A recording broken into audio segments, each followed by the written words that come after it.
ఆమె లేకుండా నేను, నా కూతురు లేకుండా, నా గుండెకాయ, నా పెద్ద కూతురు, ఆమె లేకుండా నేను నా లైఫ్ ఎలా లీడ్ చేయను, నాకు ఏం తోచడం లేదు. ఆమె లేని జీవితం ఊహించుకోలేకపోతున్నాను. కూతురిని డాక్టర్గా చూడాలని కలలు కన్న తల్లిదండ్రులకి ఇప్పుడు ఆ కూతురి జ్ఞాపకాలే మిగిలాయి. రాజమండ్రి మెడికో ప్రియాంక కేసు ఇప్పుడు ఒక కుటుంబాన్ని మాత్రమే కాదు, సమాజం మొత్తాన్ని కలిచేస్తోంది. ప్రాణాలు కాపాడాల్సిన డాక్టర్ ప్రియాంక 2 తాగుబోతుల నిర్లక్ష్యానికి బలైపోయింది. 6 రోజుల పాటు మృత్యువుతో పోరాడి చివరికి ప్రాణాలు విడిచింది. అసలు ప్రియాంకకు ప్రమాదం ఎలా జరిగింది? కేసు 3 రోజుల తర్వాత ఎందుకు వెలుగులోకి వచ్చింది? కేసు వెలుగులోకి వచ్చిన తర్వాత నిందితులు ఎవరైనా అంటే అక్కడ ఆ నిందితులకు ఎవరైనా సహకరించారా, లేకపోతే ఏదైనా కుట్ర జరిగిందా? బాధిత కుటుంబానికి ప్రభుత్వం న్యాయం చేసిందా? ఇలాంటి క్వశ్చన్స్ చాలా రేజ్ అవుతున్నాయి. ఇక ప్రియాంకకు న్యాయం జరిగిందా?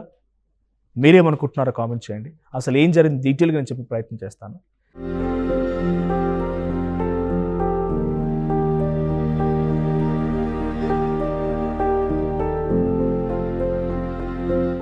ఈ విషాద ఘటన ఆగస్టు 3వ తేదీన రాజమండ్రిలో జరిగింది. డాక్టర్ ప్రియాంక తన ఫ్రెండ్ సాయి ఉమేష్తో కలిసి ప్రసాద్ ఆదిత్య మాల్కు వెళ్ళింది. సినిమా చూసిన తర్వాత ఇద్దరు బయటికి వచ్చేశారు. అదే సమయంలో ఈ 2 తాగుబోతులు దుష్యంత్, జోసెఫ్ ఆండ్రూస్ మద్యం మత్తులో సినిమా హాల్లోకి వెళ్లేందుకు ప్రయత్నించారు. సెక్యూరిటీ సిబ్బంది వారిని అడ్డుకోవడంతో వారితో గొడవ జరిగింది. కూడా సెక్యూరిటీ సిబ్బందిపై తగాదాకు దిగారు. సెక్యూరిటీ సిబ్బందిపై దాడి కూడా చేశారు. ఆ తర్వాత ఇద్దరు కారులో అక్కడి నుంచి బయటికి వెళ్ళిపోయింది ప్రయత్నించారు. అప్పటికే ప్రియాంక స్కూటీ వారి కారు ముందే ఉంది. అయినా కారు ఆపకుండా స్కూటీని ఢీకొట్టుతూ వెళ్ళారు 2 తాగుబోతులు. ఒక్కసారి కాదు, ఏకంగా 3 సార్లు ఢీకొట్టారు.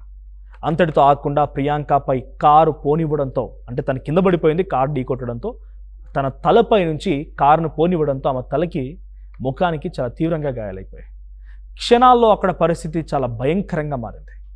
ఈ మొత్తం ఘటన సీసీటీవీ కెమెరాల్లో రికార్డ్ అయింది. తీవ్రంగా గాయాల పాలైపోయి రక్తపు మడుగులో ఉన్నటువంటి ఆ అమ్మాయి ప్రియాంకని వెంటనే రాజమండ్రిలో ఉన్నటువంటి ఒక స్వతంత్ర ఆసుపత్రి తరలించారు. పరిస్థితి విషమంగా ఉండడంతో మెరుగైనటువంటి వైద్యం కోసం అక్కడి నుంచి సికింద్రాబాద్ కిమ్స్ ఆసుపత్రికి తీసుకెళ్లారు. విషయం తెలిసినటువంటి వెంటనే తల్లిదండ్రులు ఆసుపత్రికి చేరుకున్నారు. కూతురిని ఎలాగైనా సరే బతికించుకోవాలని 6 రోజుల పాటుగా ఆమె పక్కనే ఉండి ఎదురు చూశారు. కానీ చివరకు వారి ఆశ ఆవిరైపోయింది. వారం రోజుల పాటు వెంటిలేటర్పై చికిత్స అందించిన డాక్టర్లు ప్రియాంక బ్రెయిన్ డెడ్ అయినట్టుగా నిర్ధారించారు. ఆగస్టు 9వ తేదీన మధ్యాహ్నం 3:20 సమయానికి ఆమె చనిపోయిందని అనౌన్స్ చేశారు. ఇక కూతురు మృతి చెందిందన్నటువంటి వార్తతో తండ్రి కన్నీరు మున్నీరయ్యాడు. తన కూతురిని ఇలా కోల్పోవలసి వస్తుందని ఎప్పుడు ఊహించలేదని ఆవేదన వ్యక్తం చేస్తూ కన్నీటి పర్యంతమై గుండెలు బాదుకున్నాడు. ప్రియాంకని పొట్టన పెట్టుకున్న నిందితులని ఉరిశిక్ష వేయాలని ప్రభుత్వాన్ని కోరాడు ఆ తండ్రి. తన కూతురికి జరిగినటువంటి అన్యాయం వేరే కుటుంబానికి జరగకూడదని కూడా విజ్ఞప్తి చేశారు. ఇంతకీ ఆ తండ్రి బాధ, ఆయన డిమాండ్ ఏంటో ఒకసారి చూద్దాం. చంద్రబాబు నాయుడు గారు ముఖ్యమంత్రి గారికి, ఉప ముఖ్యమంత్రి పవన్ కళ్యాణ్ గారికి, తర్వాత లోకేష్ ఎడ్యుకేషన్ మినిస్టర్ గారికి, హోమ్ మినిస్టర్ అనితమ్మ గారికి, వీళ్ళకి నా బాధ, తీవ్రమైన ఆవేదనతో నేను వాళ్ళని గట్టిగా నా పిలుపు అడిగాను. నేను వాళ్ళని ప్రశ్నించాను. వాళ్ళు నిజంగా స్పందించి ఈరోజు నాకు న్యాయం చేస్తున్నారు. వాళ్ళు నాతో ఉన్నారు. నాకు భరోసా కలిగింది. అక్కడి లోకల్ ఎమ్మెల్యే గారిని పంపించి వాళ్ళు కూడా నాకు మొదటి నుంచి ఈ రోజు దాకా నా వెంటే ఉండి అన్ని పనులు చక్కగా, నాకు ఏమాత్రం స్ట్రెస్ గురి కాకుండా, నేను మానసికంగా మరీ మీరు ఒత్తిడికి లోనవుతున్నారు, మీరు బాధపడొద్దని అని చెప్పి వాళ్ళు నాకు ఎప్పటికప్పుడు ధైర్యాన్ని ఇస్తూ నాకు అన్ని విధాలా వాళ్ళే చూసుకుంటున్నారు. అయితే ఈ ఘటన జరిగినటువంటి 3 రోజుల తర్వాత ఆ విషయం బయటకు రావడం అనేది అనేక అనుమానాలకు దారిస్తుంది. అసలు ఆ 3 రోజుల పాటుగా ఏం జరిగింది? మరి నిందితులు ఎక్కడున్నారు? కారు నెంబర్ ప్లేట్ని ఎందుకు తొలగించారు? నిందితులకి ఎవరైనా బయట వ్యక్తులు సహకరించారనేటువంటి ఆ క్వశ్చన్స్ కూడా రేజ్ అవుతున్నాయి. మరోవైపు ప్రియాంక ఘటనను నిరసిస్తూ డాక్టర్లు, మెడికోలు తీవ్ర ఆగ్రహం వ్యక్తం చేశారు. ఘటన జరిగినటువంటి 3 రోజులైనా నిందితులని ఇంకా ఎందుకు అరెస్ట్ చేయలేదని క్వశ్చన్ చేశారు. రాజకీయ ఒత్తిళ్లతో పోలీసులు ఈ కేసుని నీరుగార్చే ప్రయత్నం చేస్తున్నారన్న విమర్శలు కూడా వచ్చాయి. అనుమానాలు, విమర్శలు ఇవన్నీ పెరగడంతో పోలీసులు దర్యాప్తు ముమ్మరం చేశారు. సీసీ కెమెరా ఫుటేజ్తో పాటు ఇతర ఆధారాలను పరిశీలించారు. నిందితులిద్దరిని అరెస్ట్ చేసి రాజమండ్రి సెంట్రల్ జైలుకి తరలించారు. ప్రియాంకని ఢీకొట్టిన కారు టాటా నెక్సాన్ AP40JF6299 ఈ నెంబర్ ప్లేట్ గల కారుని వాళ్ళు గుర్తించారు. కారు యజమాని సురవరపు గంగారావుగా గుర్తించగా ఆయన కుమారుడే ఈ సంఘటనలో ప్రధానమైన నిందితుడు దుష్యంత్. కారులో ఈ మొదటి తాగుబోతు దుష్యంత్తో పాటు ఇంకో తాగుబోతు జోసెఫ్ ఆండ్రూస్ కూడా ఉన్నట్టు గుర్తించారు. ఇది హిట్ అండ్ రన్ కేసు కాదని, ఘటన తీవ్రతని దృష్టిలో పెట్టుకొని హత్యాయత్నం కింద కేసు కూడా నమోదు చేశారు. దర్యాప్తు ప్రారంభించారు. ఇక మొదటి ఇద్దరిపైన 125(b) BNS కింద కేసు నమోదు చేసిన పోలీసులు ఆ తర్వాత ఈ కేసు తీవ్రతను బట్టి చూసి 308, 110 BNS సెక్షన్లని యాడ్ చేసినట్టుగా ఎస్పీ నరసింహ కిషోర్ అనౌన్స్ చేశారు. ఇక ప్రియాంక మృతితో ఈ కేసు మరింత సంచలనంగా మారింది. ఈ వ్యవహారంపై మాజీ సీఎం జగన్ కూడా స్పందించారు. ప్రభుత్వం పోలీసుల వైఫల్యం బయటపడింది అని చెప్పి ఆరోపించారు జగన్. ఇక ప్రమాదం జరిగిన వెంటనే సీసీటీవీ కెమెరాలను పరిశీలించి ఘటన తీవ్రతకు అనుగుణంగా కేసు నమోదు చేయాల్సిందని ఆయన కొంత అగ్రెసివ్గా మాట్లాడుకొచ్చారు. ఆగ్రహం వెలకెక్కారు. సాధారణ కేసు పెట్టి నిందితులను కాపాడే ప్రయత్నం చేశారని ఆరోపించారు. పోలీసుల నిర్లక్ష్యంపై కూడా దర్యాప్తు జరగాలని డిమాండ్ చేశారు ఆయన. ఇక ప్రియాంక మృతిపై సీఎం చంద్రబాబు తీవ్ర విచారం వ్యక్తం చేశారు. ప్రియాంక మృతి తనను కలిచివేసిందని చెప్పుకొచ్చారు ఆయన. నిందితులు ఇప్పటికే జైల్లో ఉన్నారని, వారికి కఠిన శిక్షలు పడేలా చర్యలు తీసుకుంటామని స్పష్టం చేశారు. జిల్లా కలెక్టర్ ఎస్పీలతో ఫోన్లో మాట్లాడి కేసు దర్యాప్తు వివరాలను తెలుసుకున్నారు సీఎం. బాధిత కుటుంబానికి ప్రభుత్వం అండగా ఉంటుందని 20 లక్షల ఆర్థిక సహాయం ప్రకటించారు ప్రభుత్వం వైపు నుంచి. డిప్యూటీ సీఎం పవన్ కళ్యాణ్ కూడా ప్రియాంక మృతిపైన తీవ్ర దిగ్భ్రాంతి వ్యక్తం చేశారు. భవిష్యత్తులో డాక్టర్గా ఎంతో మంది సేవలు అందించాల్సినటువంటి ప్రియాంక అర్ధాంతరంగా కన్నుమూయడం బాధాకరమన్నారు.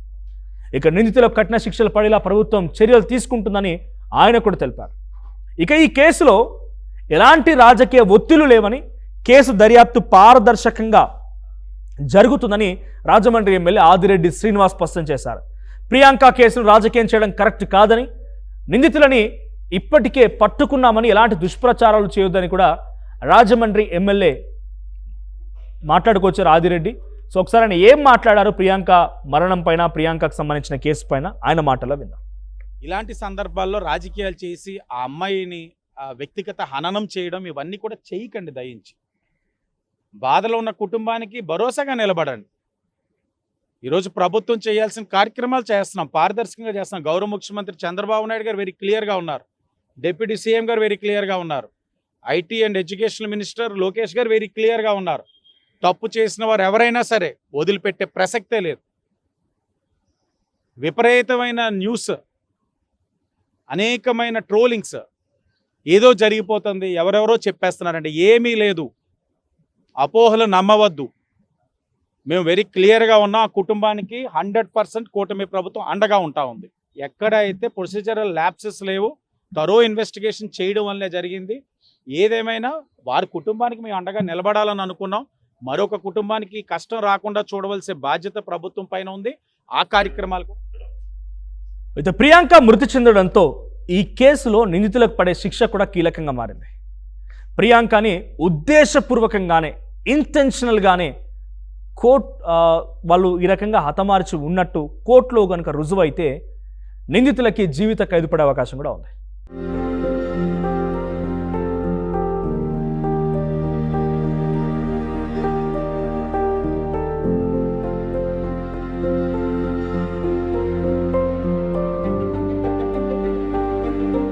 ఇక పోస్ట్ మార్టం పూర్తయిన తర్వాత ప్రియాంక మృతదేహాన్ని ఫ్యామిలీకి అప్పగించారు.